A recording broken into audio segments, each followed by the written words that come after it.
Paano nga ba ako nakapasok sa ganitong trabaho kahit nag-aaral pa ako? Part 2. Hi, ako nga pala si Mr. Mautak at isa akong working student. Gaya ng sinabi ko sa inyo na nakaraang video, nagsimula ako bilang isang rider ng company na to. Hanggang sa natuto na din ako magmaneho ng sasakyan dahil kailangan ko talaga matuto kasi yun talaga yung trabaho ko. Simula na nag face to face kami, nabawasan yung pasok ko sa trabaho.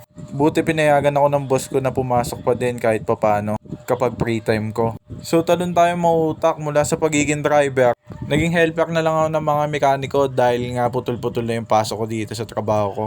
Nalipat na ako sa pagiging junior mechanic at pagiging helper ng mga senior at mga chief mechanic sa amin. Kasi hindi din naman ako nakakapag full time as a driver.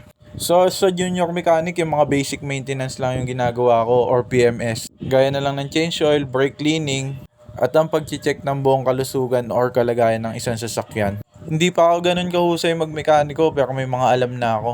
Pag hindi ko naman alam yung mga gagawin, nagtatanong lang ako. Mababait naman yung mga kasama ko dito kaya pag di ko alam yung mga gagawin ko, ginaguide nila ako at tinutulungan nila ako. Paminsan-minsan nagdadrive pa din naman ako. Lalo na kung may home service or rescue ng sasakyan.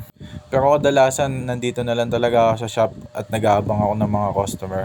Ilang araw na lang magpapasukan na kami at di ko alam kung ano yung magiging schedule ko. Kaya naman ngayon pa lang wala talaga akong pinapalipas na araw. Wala akong sinasayang na panahon. Para sa pasukan, handa ako. Lalo na sa mga gastusin, hindi maiiwasan talaga yan. Maraming salamat sa suporta nyo, mauutak. Maraming salamat sa panonood. Samahan nyo ako sa mga susunod pa. Sa ulitin.